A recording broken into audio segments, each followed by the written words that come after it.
welcome to Movies, Films, and Flicks Data. I am Mark Hoffmeyer, and joining me is a man who just got done with a very arduous session of sandbag training. It's Tom Charzimer. First things first, do you have a 20-pound shop vac? Because we're going to have a serious cleanup in that other room. How much sand did you get on my floor? At least 30 pounds. So it's a beach in there. It's a beach now. So even if I hire a crew to clean up, when they leave, it's still going to be a beach in there. You do have 2 cats. It could just turn into a litter box room. Yeah, you're right. Just throw some litter on top of it. All right, so I want to get down to this. Yeah. Why did you choose to analyze Elektra's sandbag training in Daredevil? So it's when you see the movie, right? So I saw the movie, 2003. I thought Jennifer Garner was cast really well in this movie. I remember enjoying Colin Farrell. I don't have negative feelings against this movie. I liked Michael Clark Duncan. I didn't hate it. But during this sandbag training scene, I wasn't in my data mode yet, but I remember wondering why she drew a face on one of the sandbags. Because that's what really opened the door for me going, wait, so she drew that on a sandbag trainer.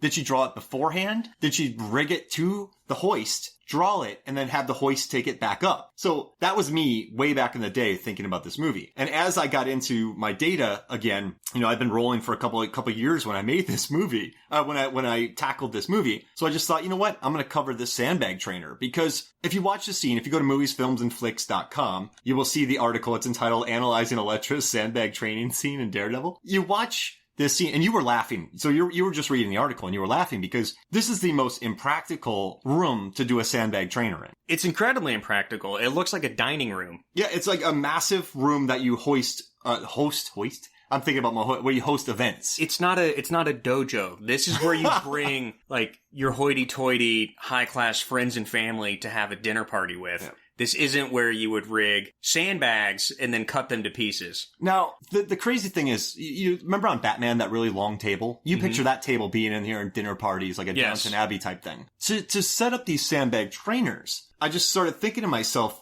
and the good thing is for us, so you and I worked on a lot of film sets, right? So we have been around a lot of rigging.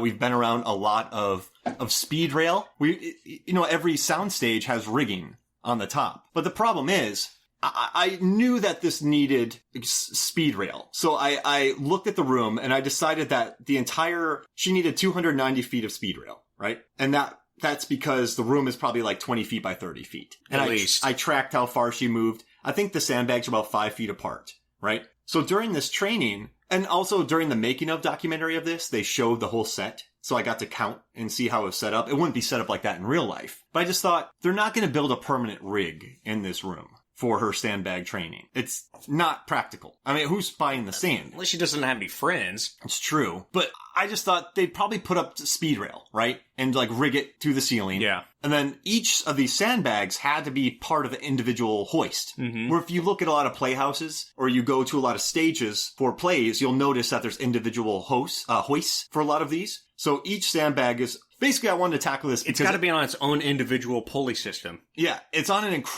I guess I want to do it because it's an incredible amount of work for 35 seconds of training. Now, that's barely enough to break a sweat for her. And it's not even time-lapsed. It's legitimately 35 seconds. And another thing is, I don't know how good this is for training. So I'm not a ninja, right? You know that, Tom. I'm no ninja, right? I could never sneak up on anybody. But she's training to she's timed every single one of these bags to drop. There's no improvisation to any of it. So it's more like a ballet. It's all based off of muscle memory. So when you're out there fighting, you don't know where the henchmen are coming from. So there's very little... So this is more of just, she plugged it into...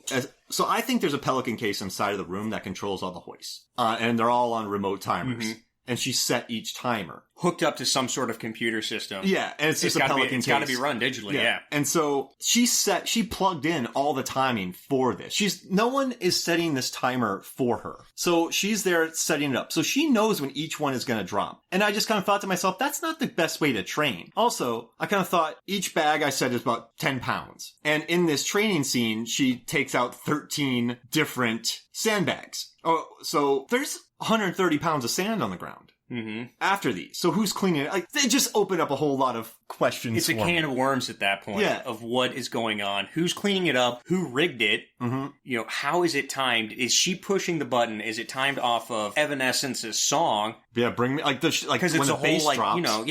Is it the bass drop? Is that the first Sandbag hit? Yeah. Like there's so much elements to this that it's really interesting diving into When it. the guy says, "Can't wake up," does something drop? Yeah. Leave me there.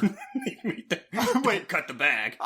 Wait, I don't think that's part of the song. Leave me there. So I don't think money wasn't an issue because her parents are billionaires, right? And so she wants revenge. So I also wrote in my article that she's not thinking clearly. Her father was killed, right? By some dude I think she liked. And I don't think when you have that much money, you do weird things. She obviously can't go to a gym, but she trains somewhere because Jennifer Garner got just jacked for this role. So I think she has to have multiple rooms in the house, and this is her Sandbag room. Yeah. So they removed everything. They removed all the furniture. It's in storage. And there's nothing, and it's also interesting. Oh, I also figured that when you watch this clip, there's nothing along the side of the wall. So there's no counterweights, there's no locking rails, and there's no belayed rope lines. So that's why I figured everything was rigged from the ceiling on hoists. It's gotta go through the ceiling. Yeah. But then, all of it's gotta be in the ceiling. And then to make it plausible, they're not going to go into another room. I mean, this is a large house. Like, you can't just knock down walls. So that's why I don't think trussing was used. So I just said speed rail. I do think electricians came in because the electricians had to rig all the hoists. All these run off their own power. So, oh yeah, you'd have to have some sort of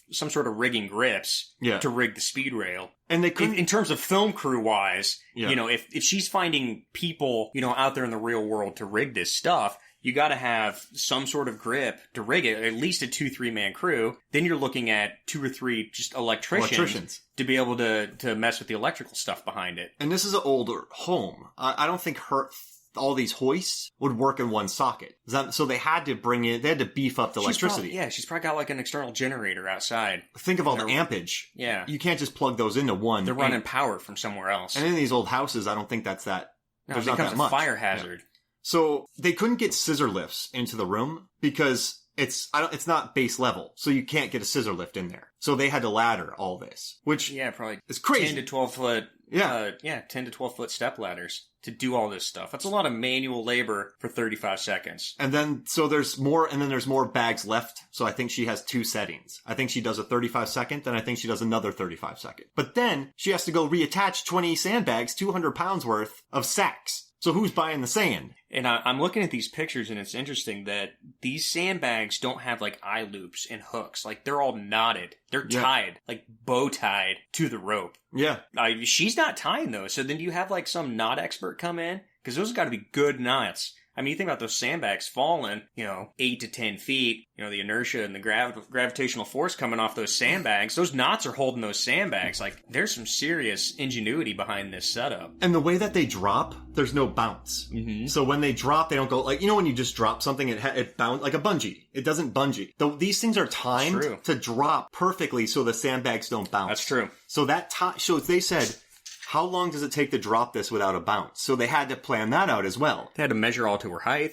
Think of the choreography just to go into this. She latched on her size and flipped around on them. And so they had to do it arm apart. She had to set that like that so she could stick her size in there and do a backflip. Do you think what came first, the choreography or the sandbags? Do you think they hung the sandbags? The choreography would have to come first because you can't just willy-nilly. Now, you can take a ladder and go up there and adjust the hoist. Mm-hmm. Does that make sense? So I think the choreography came and was built specifically for that. Now, did they have to move some hoists around? I think, on speed rail and how the hoists are set up, you can move them either way on that speed rail if you have the really long stuff. So, I guess, so it's just, all right, so basically, here's the thing. For this one, they needed 13 hoists for this particular workout, that worked independent, but they're on a remote timer, 290 feet of speed rail. But you also needed clamps. You know how many clamps were needed on this? I mean, a lot of that.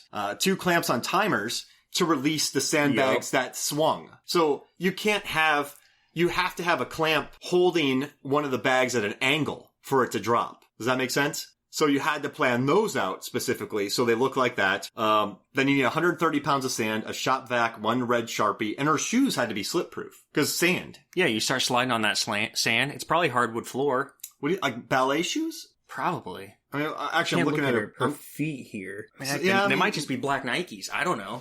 So that's why I wanted to do this because, I mean, it would cost at least $20,000 to install, at least, to crew and the hoists. I mean, hoists are not cheap because I did a lot of research on them. But that's why I love this movie, man.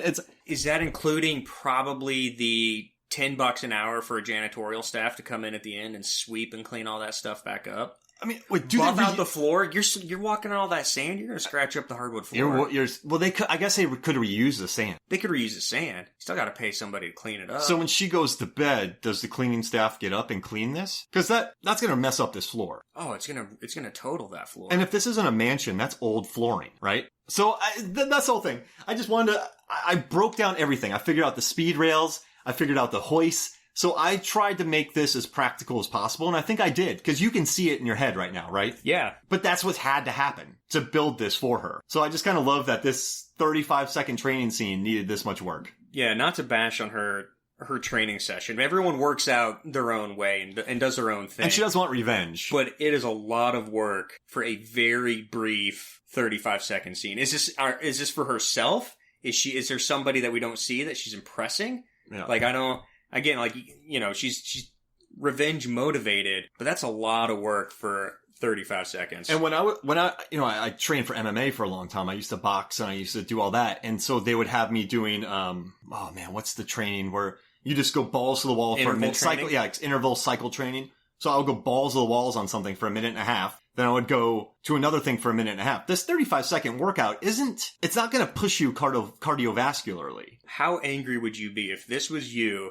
If you were a hot Elektra doing this and like one of your sais wasn't sharp enough to cut the bag and you just hit it, just whacked it and it didn't. And she's just angry? She's just angry. Or it's like if one of the bags is just like a fraction of a second off or she's swinging and misses it and you got to start over. It's like if you mess up midway through, does that mess up everything or do you just keep going?